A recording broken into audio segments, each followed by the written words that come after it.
3 officers stepped onto my porch with their hands hovering near their holsters, eyes sharp, like they were walking into a hostage situation instead of my front yard. And the woman they demanded to step outside immediately, that so-called suspicious intruder, was my wife. The HOA president who called them, who stood across the street smirking like she'd won, had no idea she'd just lit the fuse that would blow up her entire life. My name's Derek Lawson, and I never wanted a war with my HOA. I wanted quiet evenings, the smell of sawdust in my workshop, and a place where my wife and I could rebuild after years of heartbreak. But Ridgewood Estates wasn't that place. Not with Constance Hallbridge running it like her own personal dictatorship, a Karen with a clipboard, a camera, and a God complex. For 6 years, she'd bullied people into silence, handing out fines like Halloween candy, inspecting yards with the dedication of a tax auditor, and terrorizing anyone she didn't think fit her picture-perfect suburb. We tried to stay out of her way. We really did. But trouble started the night my wife Sarah moved in full-time. Sarah worked late court prep paperwork training for her new position, and she'd roll into the driveway at 10 or 10:30 p.m., arms full of legal books, exhaustion in her eyes, hair in a messy bun. To any normal neighbor, she looked like a hard-working woman just trying to make a life with her husband. To Constance, she looked like a threat, or better yet, an opportunity. I didn't know she'd been watching us through binoculars, literally. I didn't know she kept a little notebook of suspicious sightings tracking Sarah's arrival times like she was logging wildlife patterns. But I learned all of that later. What I did know was that the night those police cruisers rolled up, lights flashing across our siding, something inside me cracked. The officers walked toward my door in formation, hands on belts ready for anything. My heart dropped. My stomach twisted. Neighbors peeked through curtains, sensing drama like prairie dogs popping out of burrows. Then they told me why they were there. Someone reported a woman repeatedly entering your home at unusual hours. My wife, my actual wife, was still standing beside her car, holding her laptop bag, blinking at them like she'd stepped into the wrong universe.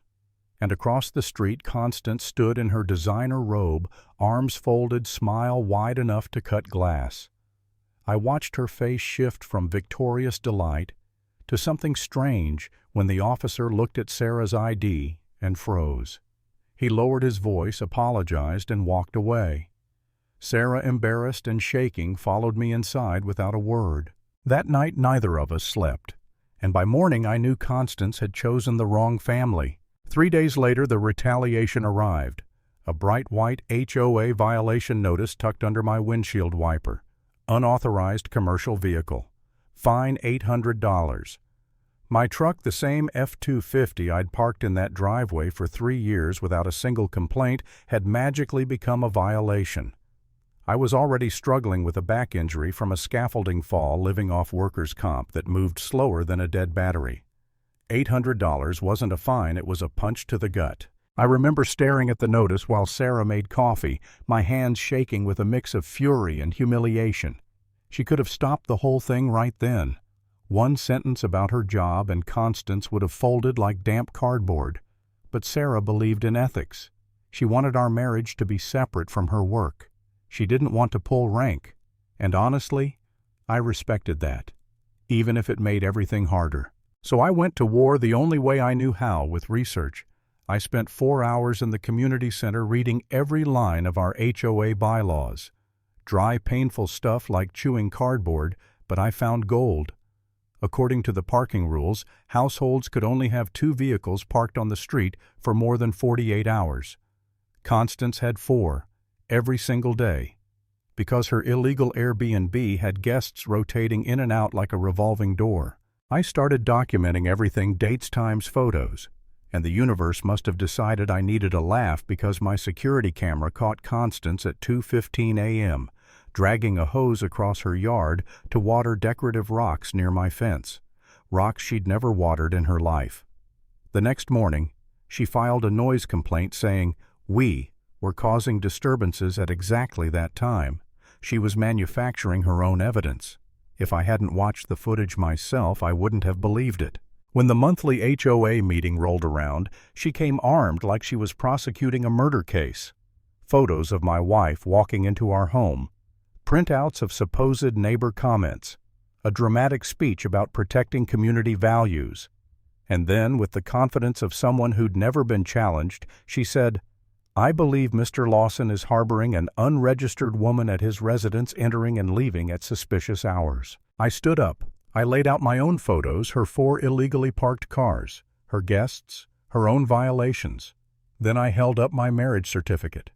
"This is my wife," I said. "And those suspicious packages she carries, they're law books." The room went silent. Constance made her mistake. Right then, she snapped. Legitimate wives don't sneak around at midnight. And that's when I showed the footage of her watering rocks at 2:15 a.m. She lost her composure, completely. But she wasn't done. 3 days later at 6:47 in the morning, police knocked on my door again. A domestic violence report. Anonymous. Concerning sounds, they said. Screaming. I was handcuffed on my own lawn. My teenage son watched through the blinds, terrified. Sarah was dragged out in pajamas trying to explain nothing had happened. Standing there in cuffs with my neighbors watching, some judging, some pitying, I felt my dignity collapse. I questioned everything.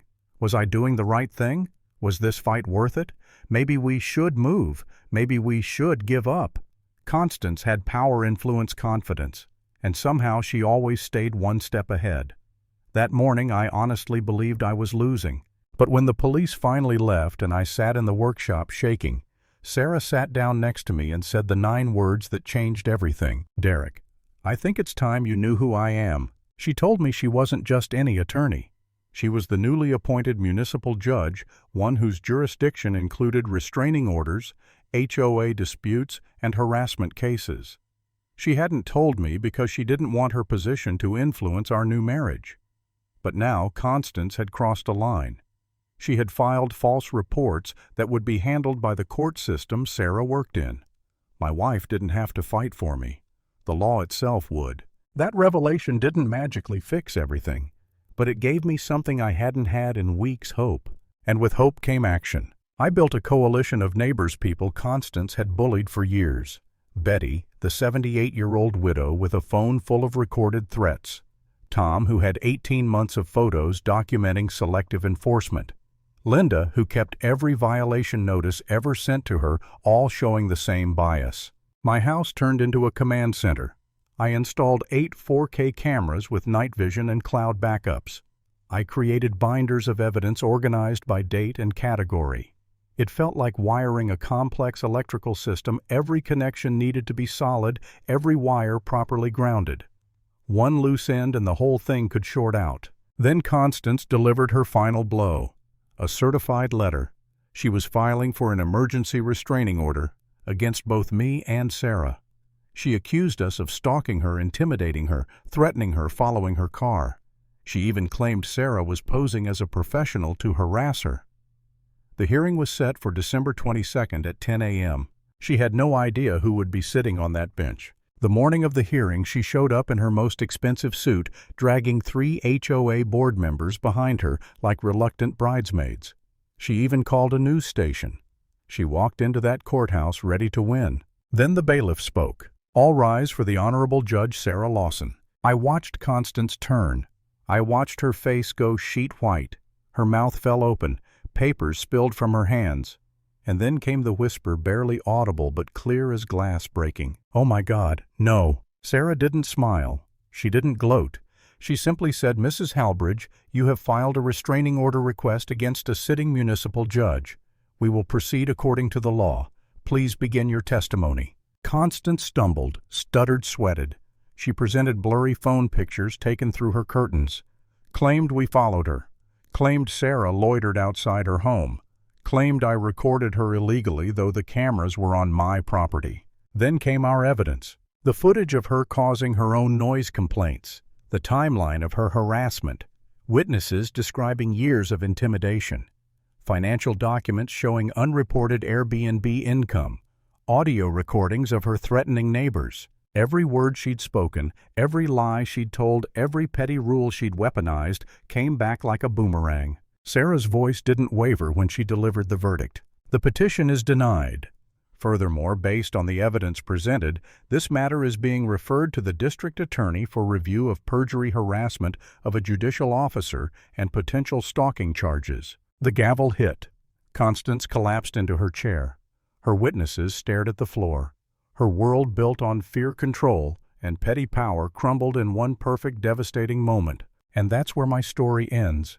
Not with celebration, not with victory laps, but with a simple truth settling over the courtroom as Constance was escorted out crying into her perfectly pressed blazer. Some people think tyranny starts with power, but it really starts with silence.